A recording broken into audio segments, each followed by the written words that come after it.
आजकल पाकिस्तान के डिफरेंट इलाकों में मॉनसून की वजह से सैलाब ने तबाही मचाई हुई है और बहुत से इलाके इसकी जद में हैं। बहुत सा जानी नुकसान हो रहा है, चाहे शुमाली इलाका जात की बात कर लें या हमारे बड़े बड़े शहरों की। कोई भी जगह महफूज नहीं है क्योंकि पाकिस्तान में एक मॉनसून सीज़न आता है जो बड़ा तगड़ा होता है और वक्त के साथ साथ इसके पैटर्न्स बदल रहे हैं। आज की इस वीडियो में हम डिस्कस करेंगे कि इन एक्सट्रीम वेदर कंडीशंस की क्या वजूहात हैं, क्या इसमें कोई इंसानी गफलत भी है, कोई मिसमैनेजमेंट भी है या सिर्फ और सिर्फ ये नेचुरल क्लाइमेट चेंज है। इस हवाले से हमारे इख्तियार में क्या है, हम क्या क्या एहतियाती तदाबीर ले सकते हैं और वो कौन कौन से इकदामात हैं जो पाकिस्तान की रियासत ने अगर आज ना उठाए तो बहुत देर हो जाएगी और हाथ में कुछ नहीं रहेगा। हम देख रहे हैं कि पिछले कुछ दिनों में बहुत से हादसात हमारे सामने आए, चाहे डीएचए पिंडी का वाकया हो जिसमें एक कर्नल साहब अपनी बेटी के साथ सैलाब में बह गए, या फिर बाबूसर चिलास रोड वाला वाकया हो जिसमें सैलाबी रेले की वजह से कई टूरिस्ट व्हीकल्स बह गईं और बहुत से लोगों की जानें गई हैं। और इस तरह के और वाकयात भी हम देख रहे हैं केपी में, गिलगित बल्तिस्तान में और हमारे बड़े बड़े शहरों में। मसला ये है कि यही हॉलीडे सीज़न होता है, बच्चों को छुट्टियां होती हैं तो बहुत सी फैमिलीज़ की ये ख्वाहिश होती है कि वो बच्चों के हमरा शुमाली इलाका जात की सैर करें, इंजॉय करें, लेकिन तकरीबन उसी टाइम में आपका मानसून सीज़न भी आ जाता है। आजकल के सीज़न को देखा जाए तो बारिशें इस वक्त पीक पर हैं और इस वक्त सबसे बड़ी एहतियात यही होगी कि मैदानी इलाकों में जो लोग रहते हैं वो सैर व तफरीह करने के लिए नॉर्दर्न एरियाज़ का रुख ना करें। ये एक बहुत इंपॉर्टेंट एलिमेंट है क्योंकि जो बातें हम अभी करने वाले हैं उससे आपको अंदाज़ा होगा कि कितना डेंजरस है अपने बल पर इन सारी चीज़ों को मैनेज करना इस मौसम में। और सिर्फ नॉर्दर्न एरियाज़ ही नहीं, हमारे जो मैदानी इलाके हैं, जो हमारे बिग सिटीज़ हैं, कराची, लाहौर, इस्लामाबाद, वो भी सैलाब की ज़द में आए हुए हैं क्योंकि सीज़न ही इस किस्म का चल रहा है। तो सबसे पहली एहतियाती तदबीर तो यही है कि आपने नॉर्दर्न इलाकों की तरफ नहीं जाना। इस मौसम में 1-1.5 माह का आप इंतज़ार कर लें।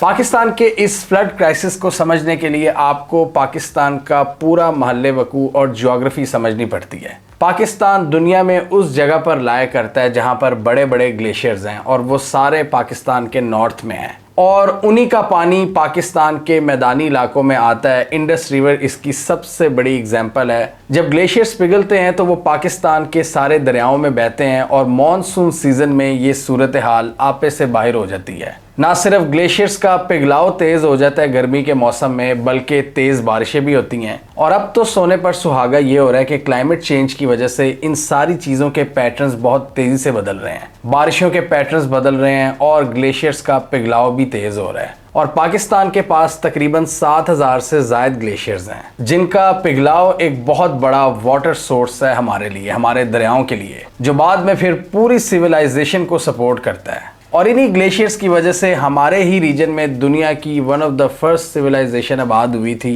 पहले सिविलाइज्ड लोगों ने अपनी बस्तियां बनाई थी जिसको हम इंडस वैली सिविलाइजेशन कहते हैं, जो पंजाब, सिंध और बलोचिस्तान के एरियाज में थी, यानी पाकिस्तान के भी सूबे थे वो इंडस वैली सिविलाइजेशन का हिस्सा थे।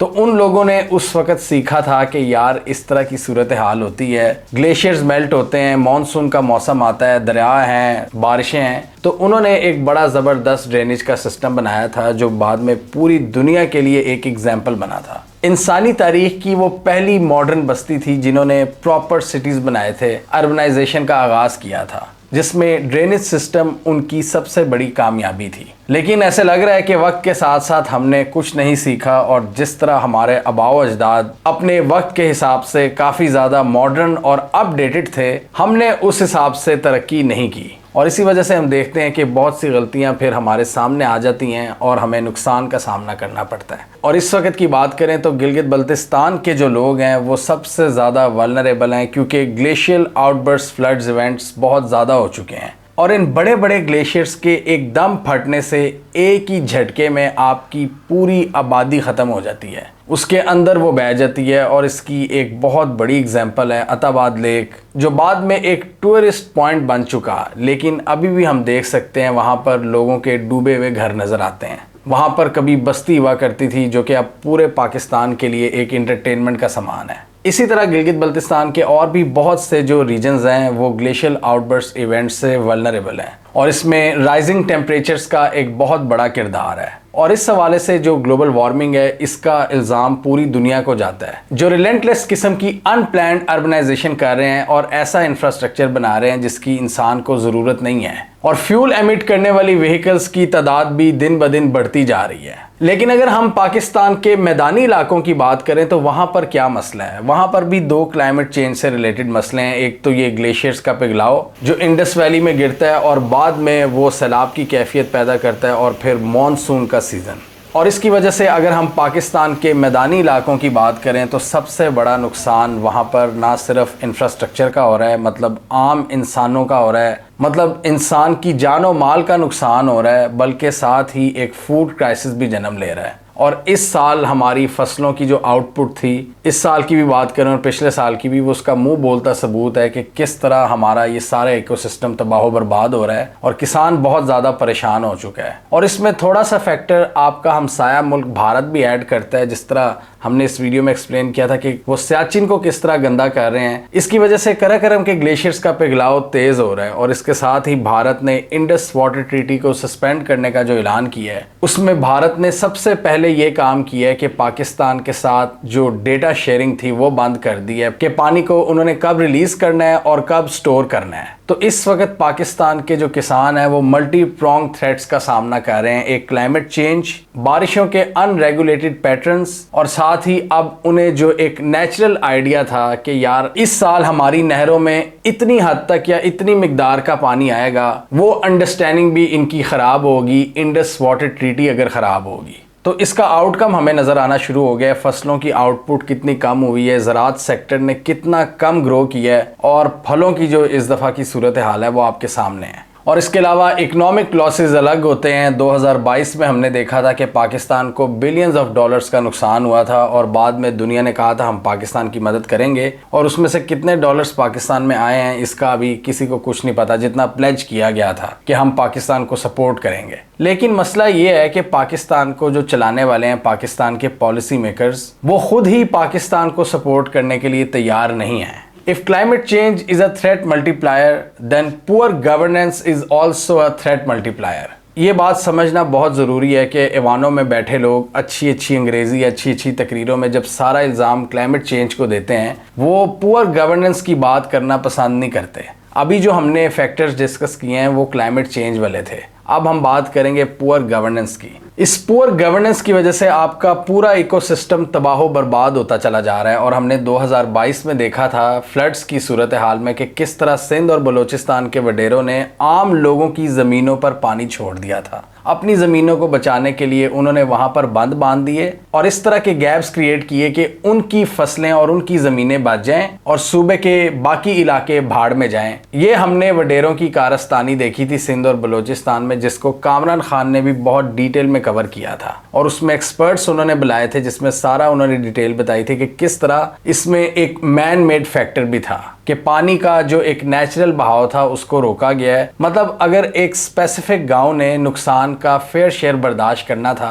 तो वो चंद लोगों की तरफ नुकसान ज़्यादा हो गया और चंद लोग बिल्कुल बच गए उससे, क्योंकि वो वडेरे थे, वो इन्फ्लुएंशियल लोग थे, वो पावरफुल लोग थे, और वही लोग थे जो आपके ईवानों में भी बैठे होते हैं। और लोग इनसे एक्सपेक्ट करते हैं कि ये क्लाइमेट चेंज और पाकिस्तान के फ्यूचर को मद्देनज़र रखते हुए पॉलिसीज़ बनाएंगे, जो कि सबसे पहले जिनकी खुद अपनी प्रायोरिटी अपनी ज़मीन होती है। इसके अलावा हमने केपी में एक बहुत बड़ा डिज़ास्टर ये देखा था कि कलाम और बहरीन में लोगों ने दरिया के रास्ते में होटल्स बनाए हुए थे, तो ये भी एक बहुत बड़ा डिज़ास्टर था। वहाँ भी एक पावरफुल माफिया, उन्होंने नेचर की कोई रिस्पेक्ट नहीं की, और जब आप नेचर की रिस्पेक्ट नहीं करते तो फिर नेचर सब कुछ तबाह बर्बाद कर देती है। हम अभी भी जाएं बहरीन और कलाम वगैरह में तो हमें अभी भी वो होटल्स नज़र आते हैं जो इस वक्त दरिया के बिल्कुल सेंटर में चले गए हैं और तबाह बर्बाद खड़े हुए हैं। वो किसी ने बनाए थे लेकिन वो किसी काम के नहीं रहे। वो दरिया सवात के कुदरती बहाव को भी ख़राब कर रहे हैं और इकनॉमिक लॉसेस अलग थे। इंसानी जानों का नुकसान एक अलग स्टोरी थी। और इसके बाद हम देखते हैं शहरों में जो एक रियल इस्टेट माफिया बैठा हुआ है, जो धड़ाधड़ सोसाइटीज़ बनाई जा रहा है। और पाकिस्तान शायद दुनिया का वाहिद एक मुल्क है जहां पर रियल इस्टेट सेक्टर को ये समझा जाता है कि प्लॉटों की खरीदो फरोख्त। रियल इस्टेट सेक्टर अगर आप अमेरिका वगैरह में जाएं तो कमर्शियल बिल्डिंग्स खड़ा करने का नाम है। आप लोगों के लिए रोज़गार के मौके पैदा करते हो। आप उसको इकोनॉमिक इकोसिस्टम में लाते हो, लेकिन यहाँ पर क्या हो रहा है, एक छोटी सी अशराफिया है, वो अन्नेवाह धड़ाधड़ सोसाइटीज बनाई जा रही है और लोगों को ख्वाब दिखा रही है कि आपका यहाँ पर नया घर होगा, जबकि प्लॉटों के भी कब्जे नहीं दिए जाते और फाइलों पर तरखा दिया जाता है। ये पाकिस्तान के रियल एस्टेट सेक्टर एक बहुत बड़ी ज्यादती कर रहा है और हर बंदे को, हर सेलिब्रिटी को, हर इन्फ्लुएंसर को सिर्फ एक ही किस्म की स्पॉन्सरशिप आजकल मिल रही है और वो है रियल एस्टेट। क्योंकि इस बिजनेस से पाकिस्तान के जो पॉलिसी मेकर्स हैं वो खुद मुंसलिक हैं, तो वो इसको बहुत ज़्यादा प्रमोट करते हैं, लेकिन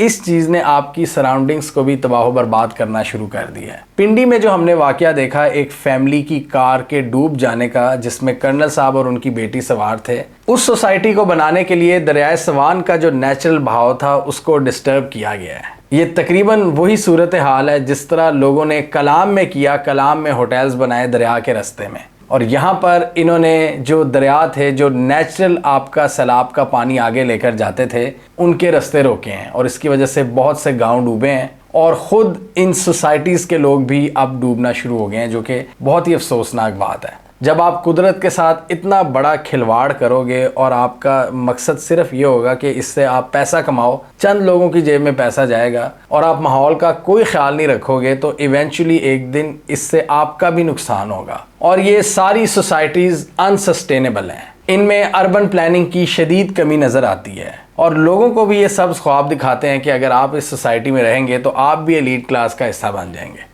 और पाकिस्तान के पॉलिसी मेकर्स ने कोई ऐसी शानदार पॉलिसीज़ बनाई हैं कि जहां पर डेवलपमेंट होनी चाहिए थी वहां नहीं की और जहां पर नहीं होनी चाहिए थी वहां की है। जैसे कि ये अनप्लान्ड सोसाइटीज़ और गेटेड कम्युनिटीज़ तो इन्होंने खड़ी कर दी, लेकिन एक्चुअल डेवलपमेंट नहीं की। और एक्चुअल डेवलपमेंट क्या थी कि आप स्टोरेज सिस्टम बनाते, आप ड्रेनेज सिस्टम बनाते, आप बड़े बड़े डैम्स बनाते। ये क्लियर कट नज़र आ रहा है कि पाकिस्तान की आबादी बढ़ रही है और ज़मीन कम हो रही है। एक तो हम वैसे ही फसलों को तबाह बर्बाद कर रहे हैं ये सोसाइटीज़ बनाकर, अब हम उन्हीं सोसाइटीज़ और बड़े बड़े शहरों में सैलाब को भी दावत दे रहे हैं। हमें चाहिए था कि आबादी के इस क्लियर इंक्रीजिंग ट्रेंड को देखते हुए हम दरियाओं के साइज़ को बड़ा करते, नालों के साइज़ को बड़ा करते, ताकि उनमें सैलाब जाए मानसून के सीज़न में। लेकिन हमने क्या किया कि मज़ीद ड्रेनेज सिस्टम्स बनाने के बजाय जो पुराने नेचुरल ड्रेनेज सिस्टम्स थे उनको काटना शुरू कर दिया और उनका साइज़ पतला करना शुरू कर दिया, जिसकी वजह से अब आप ये बड़े बड़े शहरों में भी देख रहे हैं सैलाब की कैफियत।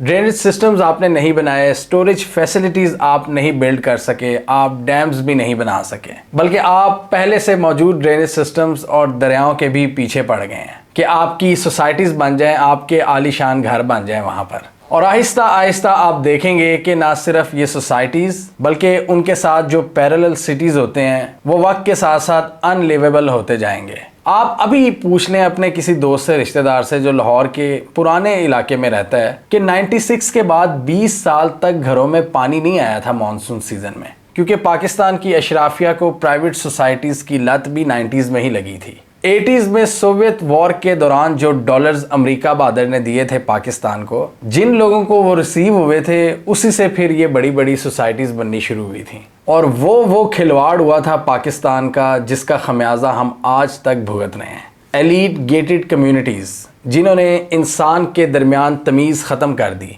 जिन्होंने पाकिस्तान में एक क्लास सिस्टम को क्रिएट किया। फिर करप्ट पॉलिटिशियंस की सारी लॉट भी उसी दौर में निकली है जो आज तक हम पर मुसल्लत है। और वो रवैये पाकिस्तान की अशराफिया के अंदर आ गए जो कि टोटली इंसान दुश्मन हो चुके हैं और जहन में सिर्फ एक ही चीज़ उनका टारगेट है, पैसा और ज़मीन, चाहे उसको हासिल करने के लिए आप नेचर को तबाह बर्बाद ही करके क्यों ना छोड़ो। और अब तो मज़ीद काम ऊपर जा रहा है और ये बजाय रुकने के अपने काम को इंटेंसिफाई करते जा रहे हैं। अगर आप लाहौर से इस्लामाबाद जाते हैं M2 मोटरवे के ज़रिए, आप देखें अभी इस्लामाबाद 1 घंटा दूर होता है, उस पॉइंट से ही सोसाइटीज़ शुरू हो जाती हैं। नए नए शहर बनाए जा रहे हैं आपके नेचुरल इलाकों के ऊपर, आपके दरिया काटे जा रहे हैं, आपकी फसलें तबाह बर्बाद की जा रही हैं, आपका एनवायरनमेंट चेंज किया जा रहा है। जो कि बहुत ही अफसोस की बात है। और दूसरा, सोने पर सुहागा, हमने पाकिस्तान में कभी भी लोकल गवर्नमेंट्स को नहीं पनपने दिया। लोकल गवर्नमेंट्स ही असल आवाम के मसले का हल कर सकती हैं, लेकिन यहाँ भी शायद हमारी रूलिंग एलीट डरती है कि अगर लोकल गवर्नमेंट्स को एम्पावर कर दिया तो लोग एम्पावर हो जाएंगे। सूबाई हुकूमतों पे सब कुछ छोड़ा होता है, उनका फोकस अपने एक मेन सिटी पर होता है। पंजाब हुकूमत का फोकस लाहौर पर होता है, सिंध हुकूमत का कराची पर होता है, केपी का पेशावर में होता है और बलोचिस्तान का कोयटा में होता है। बाकी प्रोविंस की लैंड को इग्नोर किया जाता है और उनके लोगों के मसाइल को, जो अपने आप लड़ रहे हैं, इन डिफिकल्ट टाइम्स का मुकाबला कर रहे हैं, इन चैलेंजिंग सिचुएशन का, और अब तो वो क्लाइमेट से भी लड़ रहे हैं। चाहे वो गिलगित बल्तिस्तान हो, चाहे वो केपी हो, चाहे वो पंजाब हो,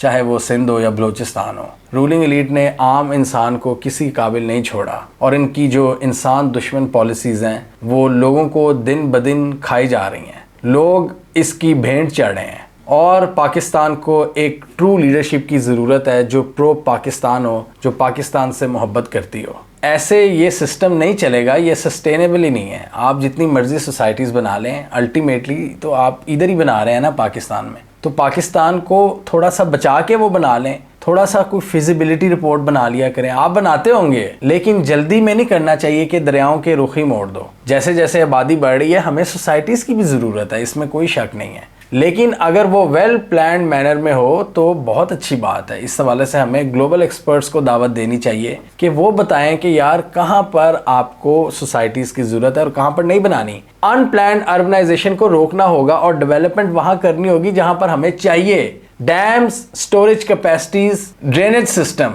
इंडस वैली सिविलाइजेशन को दोबारा रिवाइव करें। और आज जो हमारे पास सिस्टम है वो ज़्यादातर गोरे का बनाया हुआ है। पाकिस्तान की डिफरेंट सरकारों ने यहाँ पर लोगों के लिए कोई बड़े बड़े मंसूबे नहीं लगाए जिससे लॉन्ग टर्म बेहतरी होती। पाकिस्तान की सक्सेसिव गवर्नमेंट्स ने कोई प्रो ह्यूमन पॉलिसीज नहीं बनाई या कोई ऐसे प्रोजेक्ट्स नहीं बनाए जिससे लोगों को देर पा फायदा होता। इन्होंने ज़्यादातर प्रोजेक्ट्स अपने फ़ायदे के लिए लगाए हैं, अपनी सोसाइटीज़ बनाई हैं। अगर इन्होंने अवाम का सोचा होता तो आज अवाम का ये हाल ना होता और आज पाकिस्तान का ये हाल ना होता। अवाम का तो बुरा हाल है ही, आज पाकिस्तान भी धाड़े मार मार कर हो रहा है। इन्होंने कोई SOPs यहाँ पर कभी बिल्ड नहीं किए।